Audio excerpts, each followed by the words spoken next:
24 ఏళ్ళు నా నా నా రాజకీయ ప్రస్థానం ఒకటే పార్టీ. రేవంత్ రెడ్డి లేక పూటకో పార్టీ మార్చను.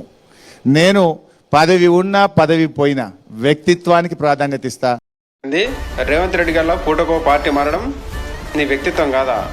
మరి అదే మాటకు వస్తే నీ మామ ఏడుండే? చంద్రబాబు నాయుడు దగ్గర చెప్పులు మోసుండే కదా.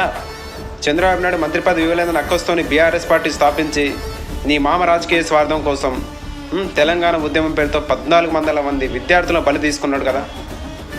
మీ కుటుంబంలో ఎవరైనా బలి అయ్యండి ఆ తెలంగాణ ఉద్యమంలో? కాలేదు కదా, సామాన్యులు చచ్చిపోయారు. నువ్వు వ్యక్తిత్వం గురించి మాట్లాడతావా? ఇప్పుడున్న నీ బీఆర్ఎస్ పార్టీలో తాజా మాజీ ఎమ్మెల్యేలు మొత్తం టీడీపీ నుంచి కాంగ్రెస్ పార్టీ నుంచి వచ్చిన వాళ్ళే కదా.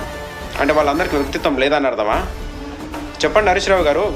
సిద్దిపేటను కేజీఎఫ్ అడ్డాగా చేసుకొని 1000 ఎకరాల్లో ఫామ్ హౌస్లు నిర్మించుకొని లక్షల ఎకరాల భూమి దోచుకున్నావు. అదే మల్లన్న సాగర్లో రంగనాయక సాగర్లో రైతులను వేణీళ్ళు సన్నీళ్ళు పోసి కొట్టించిన ఘనత నీది. నువ్వు వ్యక్తిత్వం గురించి మాట్లాడతావా? చెప్పు. అంటే ఇప్పుడు నీ మామకి ఇప్పుడున్న తాజా మాజా ఎమ్మెల్యేలకి టీడీపీ నుంచి వచ్చిన వాళ్ళ క్యారెక్టర్ లేదని అర్థమా?